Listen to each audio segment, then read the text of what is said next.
8 जून को रात के 2 बजे तारिक वतन की कश्ती ने लीबिया से इटली की तरफ अपने सफर का आगाज किया।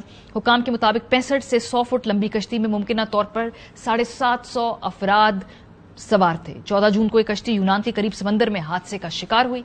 इब्तदाई रिपोर्ट्स के मुताबिक कश्ती ओवरलोडेड थी और खराबी का शिकार हो गई थी। कोस्ट गार्ड्स का कहना है कि एहलकारों ने महफूज फासला कायम रखते हुए कुछ देर के लिए रस्सी फेंकी थी।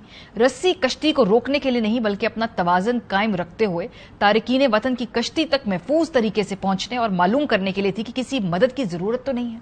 कश्ती पर सवार जिंदा बच जाने वाले एक तारिक वतन ने बताया कि कोस्ट गार्ड्स के एहलकारों ने कश्ती को बाएं जानिब से रस्सी बांधी थी, जिसके बाद अचानक से कश्ती एक जानिब पलट गई थी।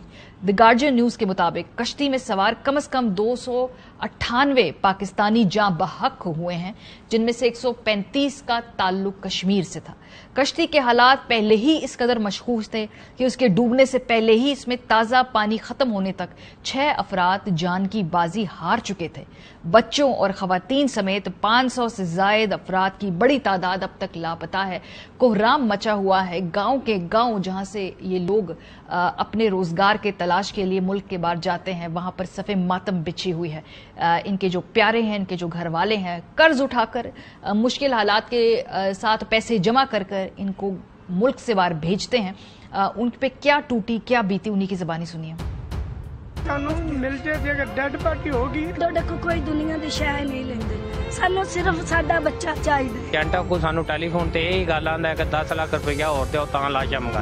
बेटे के और के लोग पड़े हुए हैं 2-3 साल से। उस जेंट से राब्ता हुआ, मैंने कहा यार इसको भेज।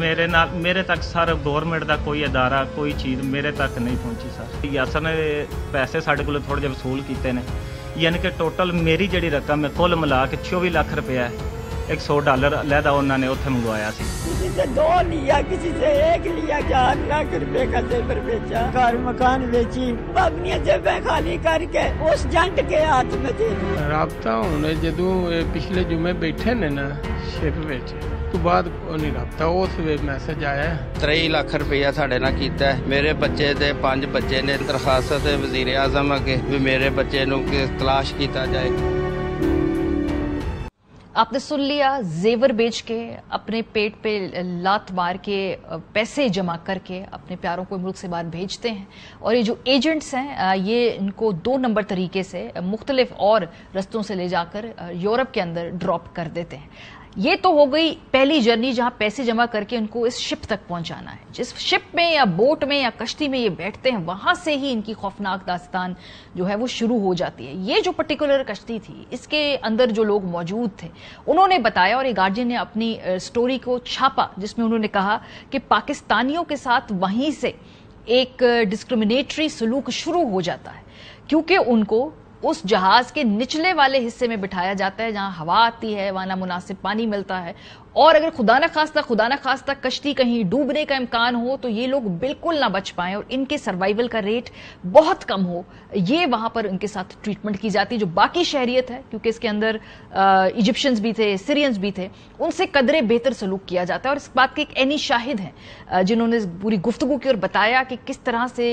दूसरे दर्जे के शहरियों का सलूक उस कश्ती के ऊपर ही शुरू हो जाता है। जरा सुनिए। जिन्हों रब ने जिंदगी देनी होवे, बिल्कुल जितना को जुल्म मिस्रियां ते सूरियां कीता ना पाकिस्तानियां ते किसी ने कीता। दूसरे दिन पानी खत्म हो गया, इन्हां कोल 5वें दिन ही पानी है, इन्हां दित्ता नहीं, इन्हां पानी दित्ता। जनरेटर दा पानी कट के रेडिएटर दा पानी कट के पींदे ने ते समुंदर दा पानी पींदे ने। ए जेड़ा सेक्शन है सारा मिस्री ते सूरी ने, ए सेक्शन जेड़ा सारा पाकिस्तान ये विच जांदा सी, सारा विच जांदा अंदर। ठीक है, इधर थल्ले बेसमेंट सी ਤਾਂ ਉਹਦੇ ਵਿੱਚ ਬੰਦੇ ਸਮਝੋ ਉਹਦੇ ਚ ਔਰਤਾਂ ਵਗੈਰਾ ਸਨ ਬੱਚੇ। ਇਹ ਜਿਹੜਾ ਪੋਰਸ਼ਨ ਹੈ ਨਾ ਜੀ, ਇਹ ਉੱਪਰ ਛੱਤ ਹੈ ਨਾ, ਇਹਦੇ ਥੱਲੇ ਅੱਗੋਂ ਨਾ ਕੈਬਨ ਸਨ, ਇੱਥੇ ਵਿੱਚ ਔਰਤਾਂ ਤੇ ਬੱਚੇ ਵੀ। ਉਹਨਾਂ ਨੂੰ ਢੱਕੇ ਜਾਂ ਨੇ ਬੰਦ ਕਰਕੇ ਤਾਲਿਆਂ ਨਾਲ ਜਾਂ ਕੁਝ ਢੱਕੇ ਨਹੀਂ ਸਨ, ਮਗਰ ਉਹ ਕੈਬਨਾਂ ਦੇ ਅੰਦਰ ਥਾਣਾ ਕੋਈ ਰਿਪੋर्ट आई है कुछ वैसे ही पहला फोत हो गए थे। दफ्तर खारजा का इस पर रद्दअमल आया। उन्होंने कहा कि हम कोशिश कर रहे हैं कि लोगों की पहचान हो जाए, उनकी शनाख्त हो जाए। 12 पाकिस्तानियों के हवाले से उन्होंने एक ठोस फिगर दिया कि उनको एटलीस्ट बचा लिया गया है। हमारा सफारत खाना इस यूनान के हुकाम के साथ राब्ते में भी है। वहाँ पर پاکستانی جو لوگ ریکور ہوئے ہیں جو کہ اس وقت زندہ سلامت موجود ہیں وہ ان میں سے 12 پاکستانیوں کی تصدیق کی جا چکی ہے. کچھ لوگوں کی اموات کی خبر ہے یونانی حکام نے بتایا ہے، لیکن اس میں سے ابھی تک یہ نہیں بتایا جا سکتا کہ کون کس شہریت کے حامل ہیں لوگ. ہم نے بھی جو ان پاکستانیوں کو درخواست کی ہے جن کو شک ہے کہ ان کے کوئی رشتہ دار شاید اس میں موجود ہوں، ان کو بھی درخواست کی ہے کہ وہ اپنے ڈی این اے بھجوا دیں تاکہ ہم اس کو میچ کر سکیں. 4 دن بعد جب پبلک سینٹیمنٹ بہت زیادہ اس حوالے سے جاگ گیا، لوگوں میں غصہ بڑھ گیا، تو حکومت پاکستان بھی جاگ گئی ہے. آج وزیر اعظم پاکستان نے 4 دن بعد اس واقعے کا نوٹس لیتے ہوئے کیا کیا ہے، ایک کمیٹی بنائی ہے. پاکستان کے اندر یہ کسی سے بات ڈھکی چھپی رہی ہے کہ کسی کام کو اگر نہ کرنا ہو یا اس کو آپ نے بار بار الجھانا ہو تو آپ ایک کمیٹی بنا دیا کرتے ہیں. تو ایک 4 رکنی کمیٹی تحقیقاتی جو ہے اس معاملے میں بھی قائم کر دی گئی ہے.